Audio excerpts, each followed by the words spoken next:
Ubukene bw'amazi no kutagira ibyo bifuka biri mu bituma batagwanya neza indwara y'ibihara by'inkende byashikirijwe n'abanyagihugu bo muri komine Ntahangwa Katiye Kirasazi kuri uyu wa gatatu mu gikorwa cyo tunganijwe n'ishiramwe UNICEF bari kumwe n'igisata gisanzwe gifasha mu iterambere SAD bafadikanije na USAID mu gihe bari bagiye kuraba uko abanyagihugu bagwanya iyo ndwara.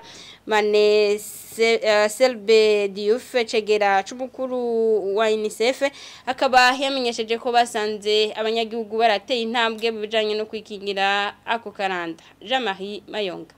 Ico gikorwa cabereye mu isoko ya Bukirasazi cyatangujwe no kwigisha abakorera mu iyo soko ingene bikingira indwara y'ibihara vy'inkende aho mu kiyago babereka ingene bakaraba mu kwirinda no kwegerana kugira ngo ntibanduzanye iyo ndwara. Abanyagihugu bakavuga ko ubukene bw'amazi meza n'ibikoresho byo kwifuka bisangirwa n'abana babo mu nzu biri mu ntambamye zituma iyo ndwara badashobora kuyikingira uko bibereye. Bagasaba ubufasha mu kuronswa amazi meza hamwe n'ivyo kwifuka mu mazu yabo. Ikibazo dufise ni cy'amazi arakama cyane agasabuni tukaronka neza ikindi naco ni kiceka amashuka nayo tuyaronka kugira ngo tugira dusepare abana kugira ngo wese yivuga ishuka yiwe dushaka kubironka kuko urana ni ingwara ishise y'icyaduka tutiteguye dusa nuko bo turonsa amazi arakama cyane bagaturosa amasabuni bagaturosa n'ubwo buryo